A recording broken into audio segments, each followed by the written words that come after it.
time to take payments. So I'm going to show you a tap payment, which uses this part here, and a card payment, which goes into the bottom here.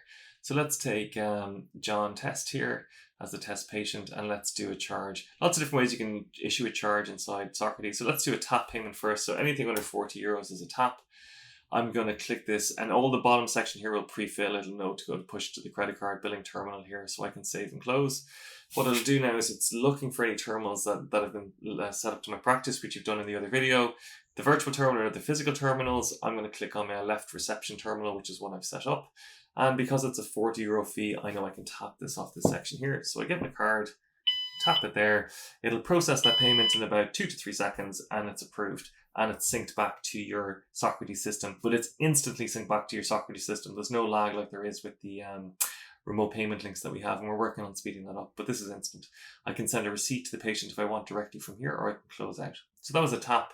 Let's do another charge, this time for, say, Donal. That's going to charge, now we charge him, say, 90 euro, which is going to be above the tap threshold.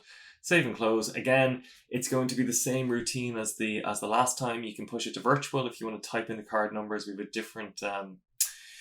have a different video for that, or again, you can push it to the physical terminal. And again, with the physical terminal, it'll ask you to insert swipe or pay. You know it's over 50 euros, so you have to insert it. And we'll just do the PIN option here, and the code for the test PIN number is 1234. And pop it in. This will take maybe about 3 to 4 seconds. Take a second or two longer when you insert it, and there, boom, pushes it straight back into the Socrates system, and it'll ask you to remove the card. So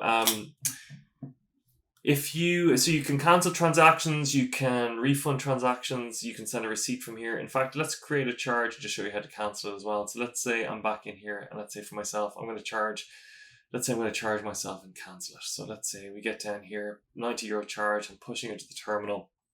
And let's say for whatever reason I realize, oh, the patient's been charged already, or I don't need to charge them. Well, it's simple to do that. So let's say I'm going in here, I've got a 90 euro, it's asked me to present it, the patient's forgot their card, or they can't take it, whatever it is, you can cancel the transaction. And when you cancel it here, it will cancel the transaction, it'll cancel it on